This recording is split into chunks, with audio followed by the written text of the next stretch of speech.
Sir slide नजर नहीं आ रही है।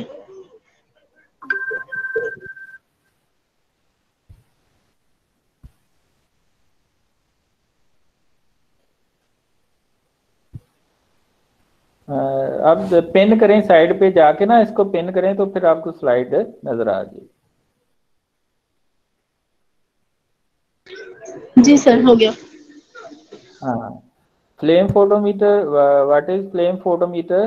Flame atomic emission spectrometry is a branch of spectroscopy in which the species examined in the spectrometer are in the form of atoms। ठीक है। Flame photometers, an instrument used in inorganic chemical analysis to determine the concentration of certain metals among them like sodium, potassium, calcium and lithium।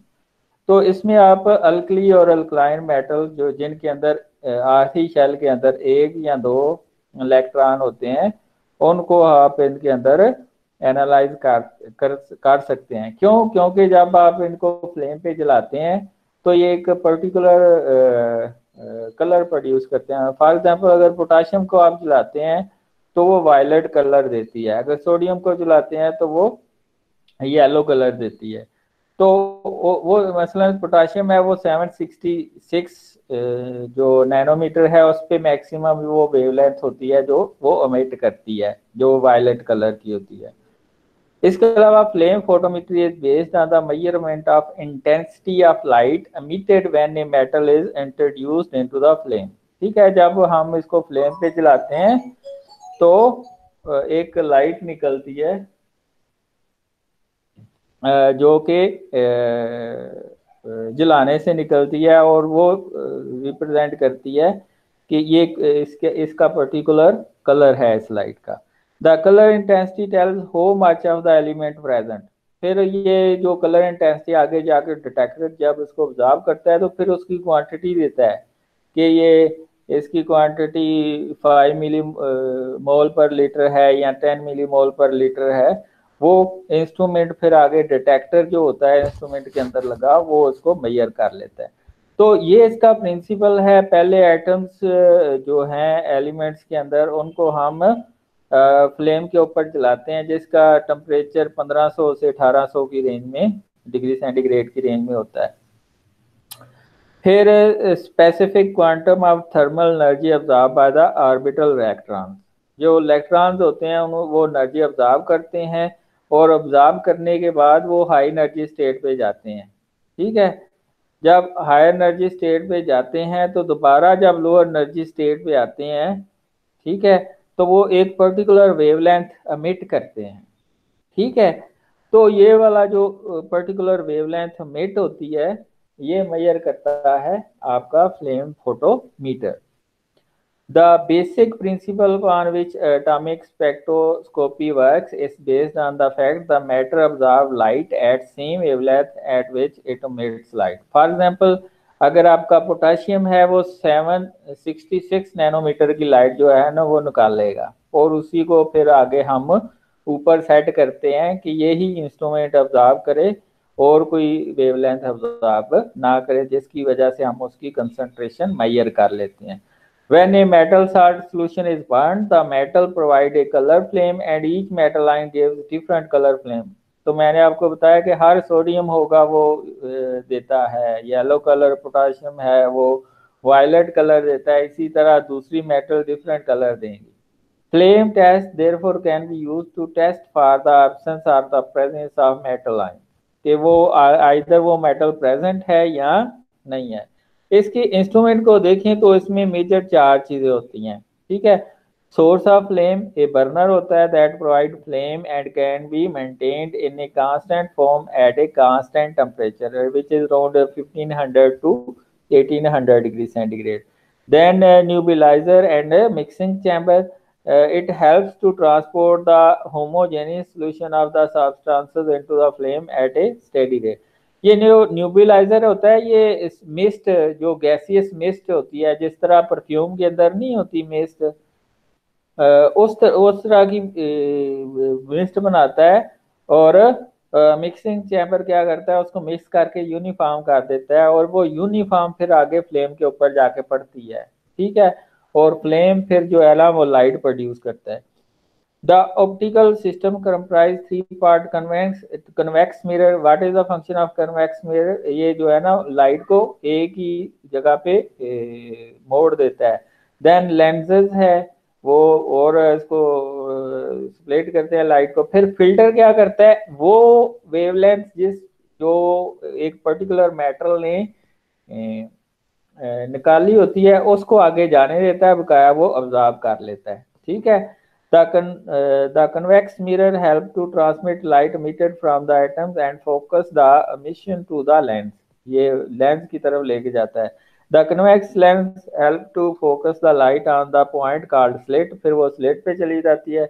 The reflection from the mirror pass through the slit and reach the filter. This isolates the wavelength to measured from that of any other extraneous emission, hence it acts as a interference type of color filter। यानी कि एक particular wavelength जो कि वो metal release करेगी उसी को आगे जाने देगा ये फिल्टर, बकाया जो ऑब्जर्व कर लेगा। आगे फिर डिटेक्टर लगा होता है, photo detector detect the emitted light and measure the intensity of radiation emitted by the flame, ठीक है। जितनी ज्यादा इंटेंसिटी होगी इसका मतलब है सॉल्यूशन के अंदर उस मेटल की कंसंट्रेशन उतनी ही ज्यादा है। That is, the emitted radiation is converted to an electrical signal with the help of photodetector। The produced electrical signal are directly proportional to intensity। जितनी ज्यादा इंटेंसिटी होगी उतना सिग्नल ज्यादा आएगा और वो ज्यादा कंसंट्रेशन को शो करेगा। ये आप देख सकते हैं, सैंपल को आप इंजेक्ट करते हैं फोटोमीटर के अंदर, आगे एटोमाइजर होता है वो क्या करता है, इसको मिस्ट की फॉर्म में लेके आता है, स्प्रे की फॉर्म में लेके आता है, फिर आगे मिक्सिंग चैम्बर इसको यूनिफॉर्म कर देता है, फिर वो फ्लेम के ऊपर आती है, फिर आगे तीन जो मिरर वगैरह लेंस वगैरह या फिल्टर लगे होते हैं वो लाइट को पास करते हैं डिटेक्टर के ऊपर। डिटेक्टर जो है वो उसकी कंसंट्रेशन मेजर कर लेता है, फिर प्रिंटर से आप उसकी प्रिंट ले लेते हैं। और ये जो फ्लेम फोटोमीटर है ये आपका अटैच होता है इसके साथ, कंप्यूटर के साथ। A dispenser that turns a liquid into fine mist called a nebulizer, such as perfume. The solution of the substance to be analyzed first aspirated into the burner, which is then dispersed into the flame as a fire spray particle। ठीक है, यानी कि जब ये आ जाता है mist की form में तो फिर ये आगे जो मिक्सचर होता है वो उसको यूनिफॉर्म कर देता है, फिर उसको हम फ्लेम के ऊपर गिरा देते हैं। Brief overview of all process. The solvent is first evaporated leaving fine divided solid particle। This solid particle move towards the flame where the gaseous atoms and ion are produced। The ion absorb the energy from the flame and excited to high energy state। When atom return to the ground state, radiation of characteristic element is emitted। For example, अगर आप potassium को देख रहे हैं तो वो 766 nanometre की light मिट करेगा जो कि कलर देती है violet. The intensity of emitted light is related to the concentration of the element। Flame photometry implies a variety of fuels, mainly air, oxygen, nitrous oxide as an oxide। यानी कि जो जलाने वाली गैस है वो air भी हो सकती है, ऑक्सीजन भी हो सकती है, नाइट्रस ऑक्साइड भी हो सकती है। The temperature of the flame depends on the fuel oxidant ratio, के कितनी रेशियो आप यूज कर रहे हैं। द इंटेंसिटी ऑफ लाइट, अगर आप बहुत ज्यादा रेशियो यूज कर रहे हैं तो 1800 तक डिग्री सेंटीग्रेड तक टेम्परेचर चला जा सकता है। The intensity of light emitted could be described by Cheby-Lumacan equation, which is intensity is directly proportional to concentration। तो आई रिप्रेजेंट करता है इंटेंसिटी ऑफ लाइट को, सी रिप्रेजेंट करता है कंसंट्रेशन ऑफ द एलिमेंट को, के कांस्टेंट ऑफ प्रोपोर्शनैलिटी को, और and at the linear part of the calibration curve. तो ये जो के होती है उसकी वैल्यू 1 होती है, तो हम कह सकते हैं intensity is directly proportional to the concentration of the sample. अगर आप पोटेशियम को देखें तो जब ये फ्लेम पे जलता है तो 766 नैनोमीटर की लाइट मिट करता है जिसका कलर वायलेट होता है। इसी तरह लिथियम को अगर आप जलाते हैं फ्लेम के ऊपर, वो 766 नैनोमीटर की लाइट मिट करता है जो कि रेड कलर की होती है। कैल्शियम को अगर आप फ्लेम के ऊपर जलाते हैं तो ये 622 नैनोमीटर की लाइट मिट करता है जिसका कलर ऑरेंज होता है। सोडियम को अगर आप जलाते हैं फ्लेम के ऊपर तो ये 589 नैनोमीटर की लाइट मिट करता है जिसका कलर येलो होता है। अगर बेरियम को आप जलाते हैं फ्लेम के ऊपर तो वो 554 नैनोमीटर की लाइट मिट करता है जिसका कलर होता है लाइम ग्रीन। एप्लीकेशन क्या है? Flame photometer with monochromators emit radiation of characteristics wavelength which help to detect the presence of a particular matter in a sample। यानी कि इसका फंक्शन क्या है कि एक मेटल को ये बताता है कि है कि नहीं सैंपल के अंदर। फॉर एग्जांपल सोडियम है सैंपल के अंदर कि नहीं, पोटेशियम है या नहीं, कैल्शियम है कि नहीं। This helps to determine the availability of alkali and alkaline earth metals which are critical for soil cultivation। यानी कि अगर आप वाटर दे रहे हैं किसी साइल को तो वाटर के अंदर अगर मेटल नहीं है ये वाली तो वो इसका मतलब है वो हमें फिर देनी पड़ेगी in the form of some tablets. तो वो फिर वाटर में डिजॉल्व करके फसल को देनी पड़ेगी। In agriculture, the fertilizer requirement of the soil is analyzed by flame test analysis of the soil। तो एग्रीकल्चर में जो फर्टिलाइजर होते हैं उसके अंदर कितना सोडियम है, कितना पोटाशियम है, कितना कैल्शियम है, ये सब हम चेक करते हैं before adding into the soil। In clinical field, sodium and potassium ions in the body fluid, muscle and heart can be determined by diluting the serum and aspirated into the fluid। कहता है कि जो heart है या serum है उसके अंदर अगर आपने देखना है तो उसको आपने वाटर में इसको डिल्यूट करना पड़ेगा और फिर इसको एस्पायरेट कर देते हैं आप इसके ऊपर। इसके अलावा ये जो ड्रिंक्स होते हैं, फ्रूट जूसेस होते हैं, अल्कोहलिक बेवरेजेस होते हैं, इसमें भी जो मेटल्स होती हैं इसको हम फ्लेम फोटोमेट्री के जरिए चेक कर सकते हैं। What are the advantages? It is simple quantitative analytical test based on the flame analysis. It is inexpensive. The determination of elements such as alkali and alkaline earth metal is performed easily with the most reliable and convenient method. It is quite convenient, selective, and sensitive to even part per million or part per billion। Disadvantage क्या है? The concentration of metal ion is in the solution can not be measure accurately. और अगर आपने accurately measure करनी है तो उसके लिए फिर आप ये 1 to 5% की एरर होती है इस फ्लेम फोटोमीटर के अंदर, ठीक है।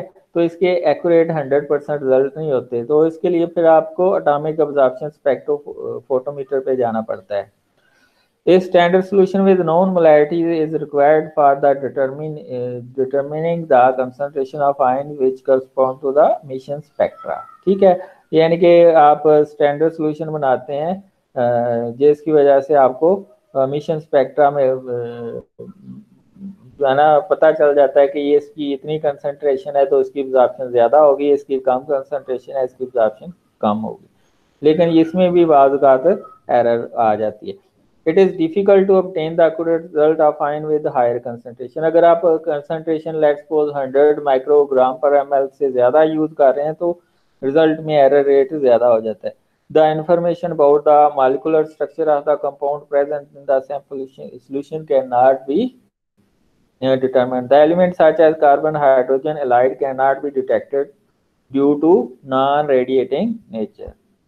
अब एक हमने इंस्ट्रूमेंट के अंदर अगर आपने चेक करना है कि पोटाशियम और सोडियम कितना है तो उसका कैसे प्रोसीजर होगा, तो वो हम इसको देख लेते हैं। पोटाशियम जो है सबसे ज़्यादा पाए जाने वाला जो केटाइन है इन सेल के अंदर, यानी कि इंट्रासेलुलर सबसे ज़्यादा पाए जाने वाला केटाइन है। The proper level of potassium is essential for normal cell function। An abnormal increase of potassium like hyperkalemia or decrease of potassium hypokalemia can profound affect the nervous system and heart and when extreme can be fatal. यानी कि अगर potassium का level कम हो जाएगा या बहुत ज़्यादा हो जाएगा तो आपके नर्वस सिस्टम को भी इफेक्ट करेगा, हार्ट को भी इफेक्ट करेगा और ये फेटल भी हो सकता है, डेथ भी हो सकती है। नॉर्मल ब्लड पोटाशियम लेवल क्या होता है 3.5 टू 5 मिली मोल पर लीटर, लेकिन ये इंट्रासेलुलर ज़्यादा होता है। सोडियम जो कि एक्स्ट्रा सेलुलर यानी कि ब्लड के अंदर ज़्यादा होता है, it is plays a major role in the body fluid distribution. Concentration of sodium ion inside the plasma is around 130 to 145 millimole per liter. Higher and lower concentration are referred to as hypernatremia and hyponatremia respectively. When a solution containing k times of sodium and potassium is sprayed into the flame, the solvent evaporate and ions are converted into atomic state. ये हम कर चुके हैं।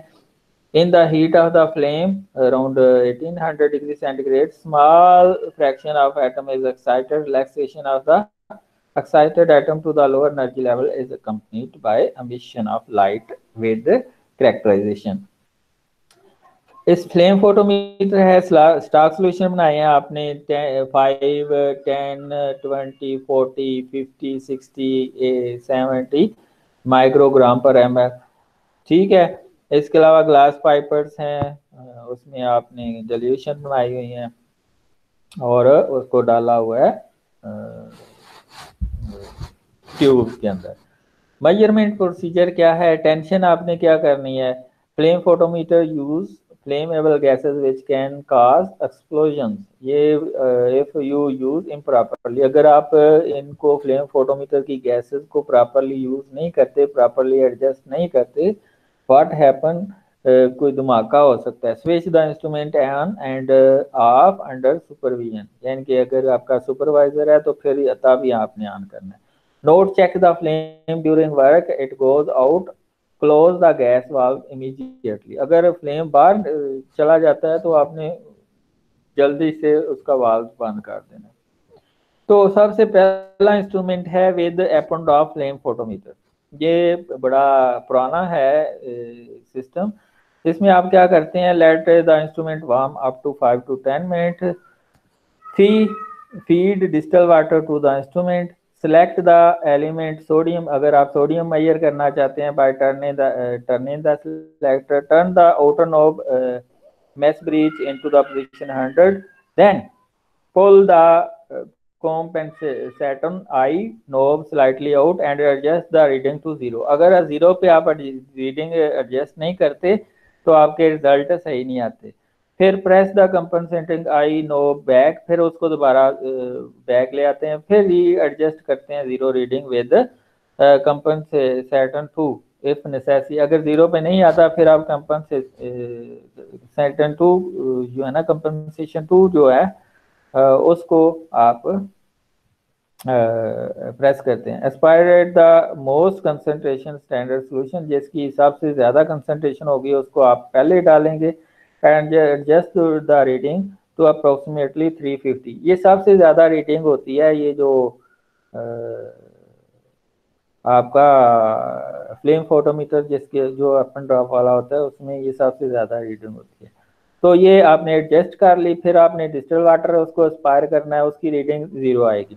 फिर आपने standard Aspire करने हैं 1, 2, 3, फिर आपने अपना सैंपल डालना है, फिर जिसकी ज़्यादा कंसंट्रेशन है 4, 5, 6 स्टैंडर्ड वो आपने डाल देने हैं, फिर रिजल्ट को आपने रिकॉर्ड कर लेना है और ये रिपीट करना है 3 to 7 for solution of potassium. यही प्रोसीजर आपने पोटाशियम के लिए भी रिपीट करना है। ठीक है, इसमें कंपनसेशन या कंपनसेशन आई और कंपनसेशन 1 और कंपनसेशन 2 से आपने 0 करके फिर आगे ये प्रोसीजर करना है।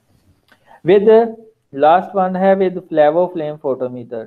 Flavo is a dual channel instrument which measure the concentration of sodium and potassium simultaneously. ये दो चीज़ों को एक टाइम पे मेजर कर सकते हैं। एक चैनल जो है वो सोडियम को शो करेगा, दूसरा चैनल जो नीचे की तरफ होता है वो पोटाशियम को शो करेगा। Let the instrument warm up to 5 to 10 minutes, feed distil water to the instrument ताकि साफ हो जाए। Using knob adjust the indicator to वो जीरो रीडिंग जब तक नहीं आएगी आपने उसको एडजस्ट कर लेना है। फिर आपने डिस्टल वाटर से रन करना है, वैल्यू 0 आनी चाहिए। फिर आपने स्टैंडर्ड जिसकी कंसंट्रेशन सबसे हाई है उसको आपने रन करना है, तो उसकी वैल्यू आएगी 90 से क्रॉस नहीं होनी चाहिए। तो 90 पे आपने, क्योंकि यही है इसकी आखिरी लिमिट है, 90 इसको एडजस्ट कर लेनी है। फिर डिस्टल वाटर को एस्पायरेट करना है, ठीक है, उसकी वैल्यू 0 आएगी। फिर आपने स्टैंडर्ड 1 2 3 को रन करना है, वो उसकी रीडिंग आ जाएगी। फिर आपने सैंपल को रन करना है, फिर स्टैंडर्ड 4 5 को रन करना है, रिजल्ट आप ड्रा कर लेंगे। Aspire the distilled water for at least 5 minute to clean the end. आखिर पे आपने 5 मिनट तक वाटर देना है ताकि आपका इंस्ट्रूमेंट साफ हो जाए। Calculation of result, draw the calibration curve for sodium and potassium. ये जो स्टैंडर्ड की वैल्यू आई है उससे आपने एक कर्व ड्रा करना है। अगर आप 5 to 70 तक जा रहे हैं तो वैल्यू जो है वो लो से हाई की तरफ जाएगी। जो सैंपल की जो स्टैंडर्ड की वैल्यू है, 5 के ऊपर कम वैल्यू आएगी, 10 के ऊपर उससे ज्यादा आएगी, 20 के ऊपर उससे ज्यादा आएगी, 30 पे ऊपर 30 माइक्रोग्राम पर एम एल पे उससे ज्यादा वैल्यू आएगी। तो ये वैल्यू बढ़ती जाएगी। तो आपने जब ये जो आपने ग्राफ बना लिया तो उससे आपने अपने सैंपल के रिजल्ट को ये जो कैलिब्रेशन कर्व है उसमें अपने सैंपल को कंपेयर करना है कि ये किसके साथ मैच कर रही है, तो आप कहेंगे कि वो आपकी रीडिंग है। वैसे अगर आप दूसरे फार्मूला के तरीके से निकालना चाहते हैं तो ये होगा concentration of sodium is equal to absorption of या इंटेंसिटी ऑफ सोडियम जो आपका सैंपल है divided by intensity of standard जो कि आपका नॉन सोल्यूशन है, मल्टीप्लाई बाय जो आपने स्टैंडर्ड की कंसंट्रेशन जो यूज की होगी, जिसकी वैल्यू आपने नीचे लिखी है उससे मल्टीप्लाई कर दें। That's all. अब आप अपने क्वेश्चन कर सकते हैं। सर ये जो कैलकुलेशन और ग्राफ वगैरह ये ऐसे समझ नहीं आ रहा सर। कैलकुलेशन ये